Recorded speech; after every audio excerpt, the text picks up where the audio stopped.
Welcome to the Principles Experience. This channel is designed to give you financial content in the areas of business, finance, and investing, while bringing you stories of the mindset of entrepreneurs and their tips on building the business. Sit back and learn on how you can develop your financial wisdom and create a blueprint for financial freedom. Welcome everyone to the 12th episode of the Principles Experience. My name is Kevin Jenkins. I want to tell you all thank you for joining in onto another episode. I'm here with a special guest of mine, John Riley. I've been able to develop a great connection with John since 2018. He actually did a presentation on blockchain technology at FAU, Florida Atlantic University, back in 2018. And I reached out to him initially to have a conversation with learning more about the landscape of the industry. And he opened me with welcome arms. So we had a great conversation. We talked a lot about cryptocurrency and just the landscape overall of blockchain. And this is what this episode is going to be all about. We're going to go into various different aspects of the blockchain network. So definitely tune in. It's going to be a great episode. And then about John, he has accomplished a lot within his career. He has over 20 years of experience in the software application industry. He is the founder and CEO of Agrios. And I'm going to explain further throughout this podcast what exactly that platform is and how you all can reach out to him if you possibly want to do business with him in that area. He also is a founder of CNC Blockchain. And he also is currently developing a delivery app as well. And we're going to go in depth into that also. And he truly has become a leader within this industry. And I'm definitely great that he's joined us. And he's accomplishing a lot of big things. And I want to say thank you for coming on the podcast. How's your day? How's the day going for you? It's good. As good as it can go. What's going on? So yeah. That's good. That's good. So the first question I wanted to ask you is, tell me a little bit about your story and how you started to becoming an entrepreneur. Yeah, it was kind of by chance. I was in the software industry for a long time, worked for companies like Oracle, SAP, consulting services, education services, around software implementations, business process changes. And when I came across blockchain towards the end of 2016 or like 2017, it was something that I looked at that was innovative, different. It was exciting. And when I really got to understand it and the value it could bring, it was something I call it, the blockchain bug bit me. And I never thought about being an entrepreneur. I mean, I'd always worked for a corporation. And so being an entrepreneur was a new, of course, scary thing because, it's kind of, I call it walking off that cliff. And it's saying, if I'm going to walk off the cliff, it's got to be something I'm passionate about. And as I kind of looked at it and got more research into it and just started knowing more about it, I was like, okay, this is the area of technology that I'd like to move into. So as that happened, wind up meeting different connections and starting CNC Blockchain more as an advisory company for corporations to understand how to implement it, because there's so many facets of it from the business side than the cryptocurrency side, and that's always a hard thing to understand when it comes to blockchain. So that's what kind of pushed me into being an entrepreneur, and since then that just has spun off into different directions based on business partners that we've been aligned with. That's great. Now, speaking on what you just mentioned about how with blockchain, there's a business side, and then you also have the cryptocurrency side to it as well. For someone out there that may not know exactly what cryptocurrency is or how it works specifically with blockchain, can you give a brief overview exactly what it is and just kind of how you understood it when you first got started? Sure. I mean, and the funny thing was, I got into understanding the blockchain, which is the underlying platform of cryptocurrency. Most people associate cryptocurrency with Bitcoin. So that's the most famous, platform out there, but blockchain was the underlying technology that made it possible to do what they call peer-to-peer transactions, from you and I to do a transaction without having a bank. Being able to do that over the internet, this is what kind of cryptocurrency is. It allows you to do these transactions without having that third-party intermediary stepping in, taking their associated fees with it. So now with Bitcoin, it brought that kind of new approach to trading with someone. But blockchain technology wound up being almost more valuable than the original cause of Bitcoin coming out. So as I understood blockchain, I'm like, wow, here's the value of transactions, audit trail, security, accountability. This is where the blockchain platform was like, that's powerful for businesses. And being in the software industry and in the financial side of it, I was like, wow, the financial side this is huge of having that audit trail for CFOs to go, no one could cook the books because it's accountability and the transactions are all immutable. So there's what blockchain brings is these immutable transactions where before people could use a spreadsheet, somebody else got that, changed the formula, you don't know who did what. Yeah. So, but the cryptocurrency side is where so many people jump in like, oh wow, I want to get cryptocurrency. But you have to understand what cryptocurrency is, what blockchain platform is that tied to? Because each platform does something different. So if it's providing a platform, a blockchain that's valuable to the healthcare industry, to insurance industries, you start to see the value of these cryptocurrencies go up based on the people that think there's going to be adopted. So this is where you start seeing this fluctuation in the market because people, oh, it's manipulated. You got to remember, cryptocurrency's only been around now 10 years. Yeah. The stock market's been around, what, hundreds of years? Yeah. So it's going to have these growing pains, but after 10 years, when everybody thought Bitcoin's going by the wayside, it's still here. So that should tell you something. It's made 10 years and it hasn't gone to zero like everybody predicted when the market crashed in 2018 and the bubble popped and people were like, oh, it's over, the sky's falling. Really, the real products, the real platforms are the ones, are the currencies you're still seeing out there of making value. So yeah, that makes a lot of sense. Now, I did want to ask, what do you see blockchain technology becoming more prevalent in small and large businesses? Like, do you see them adapting this technology more? Like, do you see that in the future happening? Absolutely. And I've been in a space, going on 3.5 years now, almost 4, and I tell people a year in blockchain is like almost like a dog year.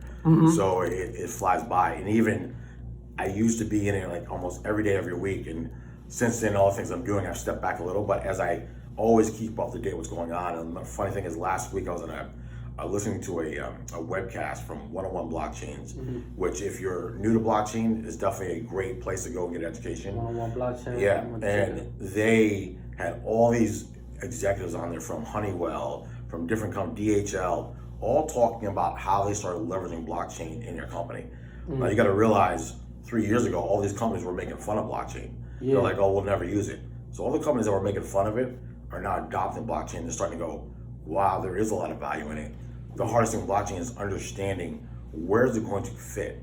And that's the challenge. And I always say, get that basic education of, it's not a technology you just want to go and install for the sake of installing it, like Windows or something like that. It's more like, what's my use case? What's the value or the value it's going to bring or change my business process that this is going to make sense.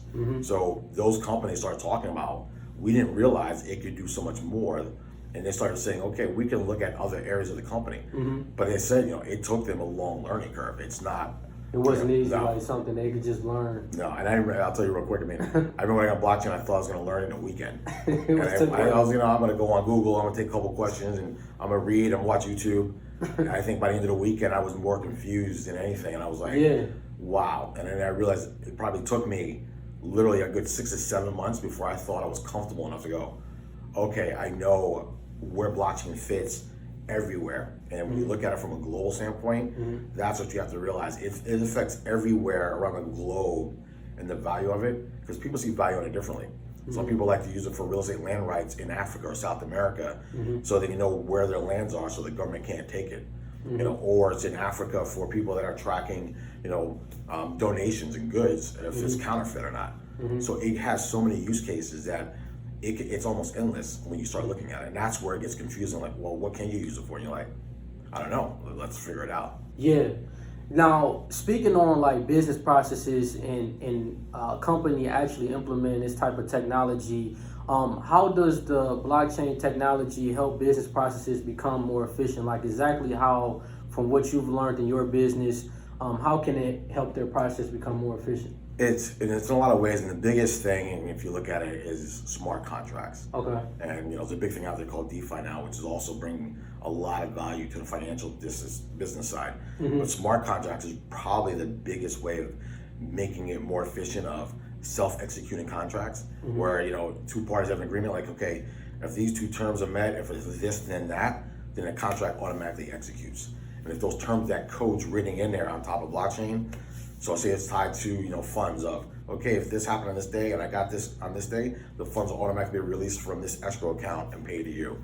That's efficient, where you're not waiting for a bank or another documentation. And the people that start understanding where smart contracts can fit into the company and the finance side, or even any side, I mean, it's being used highly in the insurance side, it streamlines that process. It cuts out so much red tape, it cuts out extra head count, also the middleman. And it's like, okay, now we have this value, where are we gonna reallocate these funds that we're saving?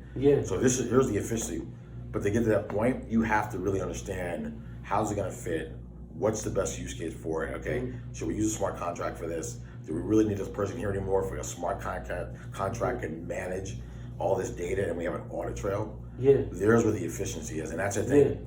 What I tell people, and I remember learning from Gartner and the research reports, and Gartner goes, blockchain is 80% business process change, 20% technology. 20%. The business side has to understand that it's more going to affect their industry than just the IT guys going, hey, I know what this technology is. And I think that there's a confusion when people get into blockchain. It sounds like people need to really, any business owner or a company that's looking to implement this type of technology, they have to have an understanding of the uses for it. And it can't be, like you said, it's from the article you read, it's 20% technology. So it's not, the technology we know plays a big role, but it's more of the business process and how you're going to implement it to make your process more efficient. So I think you have to understand what the uses of this technology, what it can be, and what's the purpose of why you want to implement the technology. Now, this next question I wanted to ask, do you currently invest in cryptocurrencies? If so, what are some strategies that you use to help maximize your returns and manage your risk? I invest in cryptocurrency, and I don't, there are friends out there that are almost like day traders where they can watch all day, and I just don't, I don't have that time, I really don't.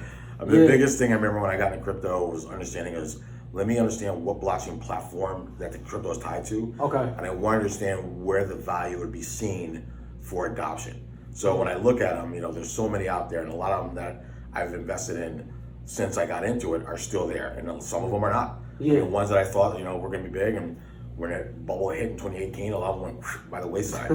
But some of them, the real ones that stayed around, of course, Bitcoin's the biggest one. You have Ethereum, you have Litecoin, you have all these other ones out there. You have XRP. I mean, you have ones that have run the course. And I say, if they've made it through, I call that bubble, that 2018 bubble, and made it through 2019 and all the hype cycle, those are the ones that are stable. Those that have a solid platform. And blockchain changes so fast. So there are other platforms coming out that are strong. But I always say, if they're getting into the market now, they're being signed off and back. That means they've gone through the ring, because people are very skeptical about anything else. I mean, for those who are familiar, you remember ICOs were really big. And when those ICO kind of vapors went away, people start looking at any other crypto that comes to the market is highly scrutinized of who are the people, who are the developers, who are your investors, what's your plan, what's your roadmap. And if that's not all nailed down, we're not going to back it. But when I look at, okay, if I'm going to invest in something and I look at, okay, just because it shot up one day and it went back down, I'm like, all right, that's fine. But if you start looking, okay, that's a platform, a blockchain that that's a use case. People need to use that type of platform. That's when I start looking at it. And some of them you get in early, of course, that's the best time to get in. And like the stock market, it's an investment, it's a waiting game. So you can't have that knee-jerk reaction because the market flipped and went up and went down. It's waiting the game, like, okay, yeah, I believe it's going to happen. Look at all the write-ups on it. Look at all the people backing it. And it's kind of like anything else stock. Do your research. Just don't take somebody's word for it. Do your own research and going, what's people in Thailand saying about it? What are people in China saying about this crypto? And because it is so global, so people around the world are going to start talking about that cryptocurrency globally. So look up in different countries what other people are saying about it. So this is a question I've always wanted to ask you. Do you feel that cryptocurrencies, as far as the market, do you think is more volatile compared to the stock market? Like, what benefits do you see for a person investing in the cryptocurrency space in comparison to the stock market? Just from your experiences, like, would you say it's more volatile? Like, what do people really need to look for when they're trying to make certain decisions if they want to invest in the cryptocurrency? I think you know it's definitely volatile. Like I said, Yeah. it's only been around 10 years, so it's going to be volatile. But I think if you look at the stable ones that have been there for a while, those are definitely the ones that are the go-to ones. Of hey, I know I can put some money here. And if you look at the predictions, people are still predicting Bitcoin to be at $35,000-$40,000 a coin in the next couple of years. So right now, I think today it's at 11. So you look at it that way, and people go, "Oh, it's at 11." I remember saying, I'll never forget this. I remember when 2017 when it was at 500, and I was like, "Oh, it's at 500," because your mindset is like the stock market. Oh, it's at 500. Oh, it went to 1,000. Oh, it's at 1,000. Went to 5,000. I was like, it's at 5,000. It's at 7. I was like. And in my mind, I'm like, damn, I should have bought at 500. So that's the mentality because it went volatile. But of course, January 2018, it went to 19,000 and then went down. Pop. That's because it was volatile at that time. But now you see that's made it through that whole era. And now you're like, okay, you're not seeing that fluctuation like you used to. It's become, it'll go up almost like the stock market, go down for a while, go up, down. But it's never that knee-jerk, holy crap, it just dropped 7, 1, 8. You're like, it's more like, all right, it's kind of like getting that mentality of a stock market of it's volatile in different times, but it's still going to be volatile for, I'd say, another 10 years. But once Bitcoin starts going to that number, you're going to see the masses going. And also you look at our market now, if we are moving to this recession in next year, the people that are looking for alternatives going, I want guaranteed money that it's not controlled by a bank and I control it, they're going to start looking at crypto. And they're like, nope, I'm not worried about the bank managers. I'm not worried about anybody owning this stuff. It's in my wallet. I can control it. This is where the adoption is going to start to move more towards a crypto when, you see an economy that's like tanking, like, okay, where can I invest that I know I'm going to manage the money? So and I think it gives you more control as far as like cutting out the middleman and not having a person in the middle of the transaction, whether if you're trying to sell the funds, it just gives you more control. Now, what are some great blockchain platforms for people that they want to invest, but they may not know any apps? Or I know we've talked before, Coinbase was one. What are some that you've used, some you would recommend for beginning investors in crypto? You can always start with Bitcoin. I mean, you go to kind of the main stable of the whole, I'd say, cryptocurrency, the platform, all of them that are out there. And then you have Ethereum, you have Litecoin, you have XRP. There's so many other ones. And like I said, I remember drawing a blank on them. But if you go on any of I'd say the exchanges, look at the top 10. It's almost like the stock market. You go to the stock market, you're looking at Apple, you're looking at Amazon, you're looking at these top ones that are out there. Okay, those are the go-to ones you can go to. Then you have, you want to be a little risky, all right, you go with the stable ones, and you look at the ones that are at the bottom 100 going, okay, what are these that are still so low? You know what, that I want to put maybe $150, $200 in. You could do that, and if it goes to $5, you can be like, that's an investment that just flips. So then you're really allowing yourself, okay, I'm gonna have some stable ones, I'm gonna leave there, then I'll take some risk on them, because if they jump and get adopted and go sky high, you're like, okay, wow, look at the return on $150, now it's at $5,000. And that's honestly, that's an example of when the market was high. I remember I put $150 in some of them. I turned around the next day and it was at $6,000, and I went, oh man. And I literally had to look at my wife's looking at it, I'm like, we only put $150 in that, and it went that high that fast. So in our minds, like, okay, this is great. Of course, hindsight 2020, we're like, yeah, we should have snagged that money out. But you're thinking, wow, if it's already there, wow, that's a great return. But that's the volatility of it, but that's what could happen. So if you're kind of doing your homework, saying, I want to put something in a stable market, what stable coins, or the top 10, and then I want to look at some of the newer ones that are rated in the top 100. It allows you to kind of mess around a little, but never over invest, like, oh my God, I'm putting $5,000 in this one that's barely known. If you can put like $150 in, that can turn around quickly. That's a good risk a little bit to understand the market, but also allowing you not to be saving, spending your life savings on it. You got to know your risk tolerance and make sure that you have the money to lose and also to gain. So that's how I look at it with that. Now, for people that are actually trying to trade these different currencies on Like I know when we had spoke one time, you had told me like there was Coinbase. There's these platforms where maybe I'm saying it wrong to actually be able to move. Yeah, like actual exchange. Like if you would use, like for example, in the stock market, I use Fidelity to do my investments. What do they have as far as platforms that people can actually do the trading off of their? There's a lot now. There's so many. I mean, of course, I think the foundation is Coinbase is the biggest one. There's there's Binance, which is a huge one. I love Binance. There's also Changely. There's Albra. I mean, there's a lot out there. I mean, usually if you're going to look for an exchange, try to go with the top exchanges that are out there. That way, they're secure, they've been backed, regulatory requirements, all those things that are in line with it. That way, you're at a safe place with investing in it. The ones that are newer, some of the ones that people that are the experts, some of them overseas that they're not regulated here. But you want to stay with the ones that are kind of well known. And I say for new people, the easiest way to get in, and which what I did, was going to Coinbase. It was easy to get set up. They really make it kind of easy to get your accounts in there, you get your money changed in there. But the more savvy you get, you start realizing, hey, I can go over and use Abra, and that's cheaper, transaction fees in Coinbase.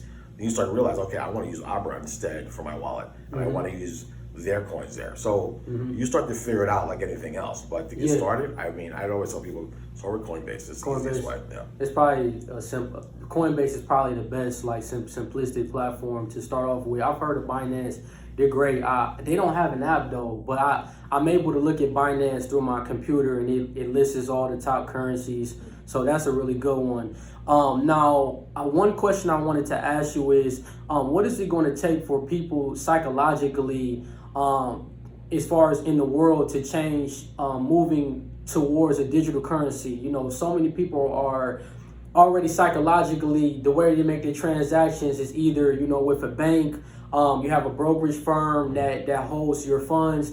But what do you think it's going to take? And I think you kind of mentioned it earlier when you talked about if there's a recession or something seriously happens in the economy. What is it going to take for people psychologically to move to a digital currency space? I think in my opinion, it's always two things. It's the easiness of getting into it, and above all is always the education of it. Because if you're not comfortable doing it, that's the scariest thing, especially with something new and money. So because the stock market and all the people have been around, investors and all the guys you have, there's been a history of it. So people are comfortable going with somebody that knows it. Because cryptocurrency has only been around 10 years, you're trying to find people that know exactly what they're doing, but also making it easier to become educated on it, going, hey, I can set up my own Coinbase wallet, and I can take my money from my checking account, I can put it in there, I can buy my Bitcoin, I can do these other things. The easier that is, and I think Coinbase has done that really well right now, because they've been working with the U.S. government as well, making it easy. But also, once people get comfortable doing that, because at the end of the day, you own that. So if you lose, your license keys, that's on you. Before you can call the bank, going, "Hey, I need my new password." But a lot of the exchanges now are making it easier. Like Binance, I remember, not that I lost my password, I hadn't logged in a while, and I was like, you go through a whole verification process to get back into it. But the same day, you used to be able, hey, you know what? Here's an email notification. You get this. It's not the same with these exchanges because it is so much owned by all the data is by you, or all your responsibility, that it has to be something that you have to be aware of before you get into it. So if you're not willing to hide your license keys, all those other things that come with it, then it's hard for people to go, oh, I don't want the responsibility. I just want to have this, my PIN number, that's it. That's the mentality of switching to that. So. Yeah, I agree. Now, since May of 2019, you've created a sales management platform tool called Agrios. This allows businesses to manage their operations more effectively, and transactions can also be secured in the blockchain technology. I wanted to ask, how did you come up with this idea, and why do you feel the Agrios solution is needed for most businesses? I mean, it's just a great thing. My business partners I've been aligned with, which is always huge, and being an entrepreneur, just to align with these different people, kind of had the idea together, and we kind of went in and said, hey, do you want to be a part of it? We're all in the blockchain space. And really kind of the management side ties into, almost a point of sale for transactions for e-commerce as well. So allowing people to have this way of an audit trail securely from vendor to consumer, tying it through blockchain if you want to, or without blockchain, so you can have either one. And that's the biggest thing with it. We look at it as, hey, the blockchain component is an add-on. The platform still works great for you to be able to manage a business, your inventory, supply chain. That's the biggest thing. And there's a lot of other systems out there just like it. So it's not like it's very unique, but we wanted to kind of make our own and then have it work through many industries, whether it's, it's retail, or whether it's cannabis industry, whether it's, whatever you have, allowing you an opportunity to say, you know what, if I want to type blockchain into it, I can do that. For us, when we look at blockchain, we don't never lead with, hey, it's a blockchain solution. We always say, hey, this is an add-on. If you're very familiar with it, we can be add-on because it's going to secure your platform even more. If not, it's something that we never lead with right away. We say it's just a solution to provide more security for you. So, and that's the biggest thing is, as the years have gone on and being in the space, I've realized if you're starting with a conversation with blockchain, a lot of people get turned off because they've heard so much about it, and it's kind of exhausting. But if it's kind of an afterthought, saying, hey, it's secure by blockchain. And if you're not familiar with that, we can educate you on it. If not, and you don't want to use it right now, we can fill you in as time goes on, you get more comfortable. That's great. So I wanted to talk on your other entrepreneurial pursuit that you're working on now, your delivery app. Now, is this tied into specifically Agrios, or just two separate things? It's tied into that as well. Yeah. So Agrios is really, we look at Agrios as the company that builds products. The point of sale kind of the management solution is one of the products of Agrios. Our delivery app is not going to be another product of Agrios. So it is still part of the Agrios family, kind of falls under that umbrella. But as things, and it was on our roadmap to add into what we were doing. But as the pandemic hit in January, we're like, let's move this forward in the roadmap because we know delivery is a huge thing. It's become that delivery economy for a lot of people. And we know it's going to stay that way for a long time. And when you look at delivery and then we start looking at, okay, look at the fees that are being charged. Look at, Uber Eats and DoorDash, all these people are sometimes 30%, where these restaurants are barely surviving on the margins they have. So we're like, if we do something in our model is really more on the lines of, we want to set up the, hey, we want them to pick their drivers. So we won't be responsible for that. It's going to be on them. So if they want to repurpose their waiters or anybody else to keep them working, they can leverage that. And we're finding out a lot of restaurants that are out there don't have a platform or a website where people can place their order through it.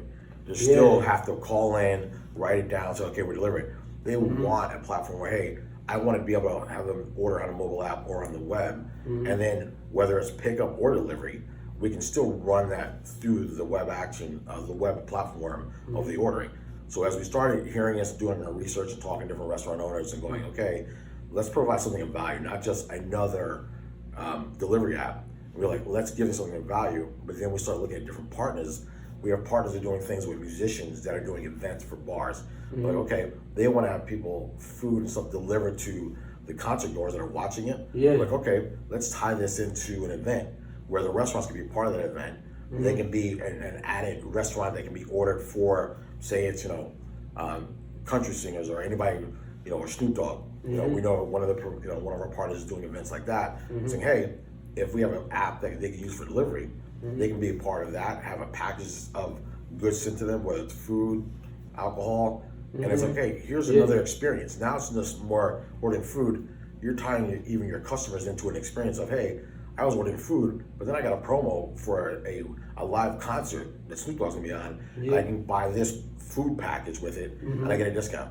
We're like, okay, that's something different. That's different value, and that's the way we're like, let's bring it in as a bigger thing because everybody's like, I want a transaction fee for a delivery app. Oh, everybody's got a delivery app. There's a lot of them out there right now. It is, but you have to be different in value. And we said, if we can do that, that's going to be a little bit of a differentiator for us. Yeah, and it's multi-purpose too. Like, you've created, you have a business that offers many different services, and I feel for any entrepreneur, you have to look at ways of how you can diversify your streams of income that's coming into your company. So it's great to see that you're branching out, and I think you couldn't have picked a better time to get into that space with everyone working from home. As concerts and things start to open up, I'm sure, people still need stuff delivered and they need to be able to pick up certain items. So that's great. Now, the last question I did want to ask you, 10 years from now, where do you see blockchain technology going? 10 years from now, it's I see it more of a common adoption across the board. And you know, like I said, I always stay up to date on, and I know blockchain's made it out of, you know, Gartner's, you know, delusional curve, and it's kind of out of that now. It's moving because you're seeing mass organizations have adopted it. Yeah, across the board. That I'd say a year and a half ago, you weren't hearing all the companies that are in it. Now it's across the board. How many organizations are trying to really grasp it? And it's not easy because they go out with the same business mentality that you've always done with software. And once they start realizing, okay, that business process has to be, it's really a whole digital transformation mindset of, we have to go at it differently because now this technology brings a different value that we've never had.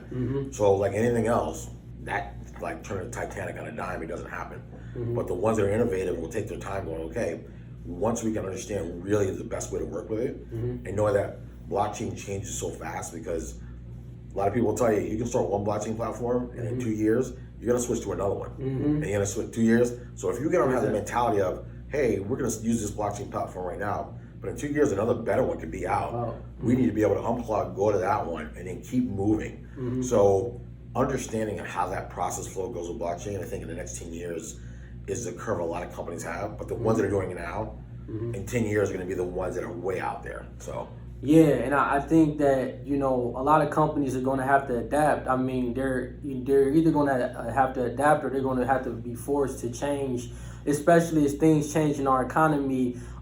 They have to look at other ways of how they can keep their business processes more secure. And that's the reoccurring thing I'm hearing with blockchain technology. It makes the business process more efficient, and it cuts out the middleman and makes the transactions more secure. So I did want to tell you all, thank you so much. This wraps up the episode that we have for you all. If you could all like, subscribe, and share this video, I would greatly appreciate it.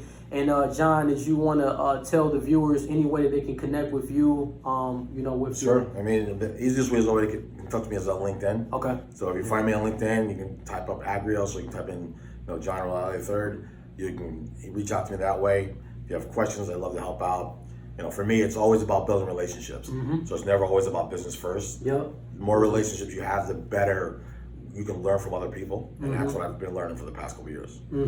Well, I want to tell you, thank you, John, for joining me today. No and problem. it was great. It's been a pleasure. Thank you. Thank you.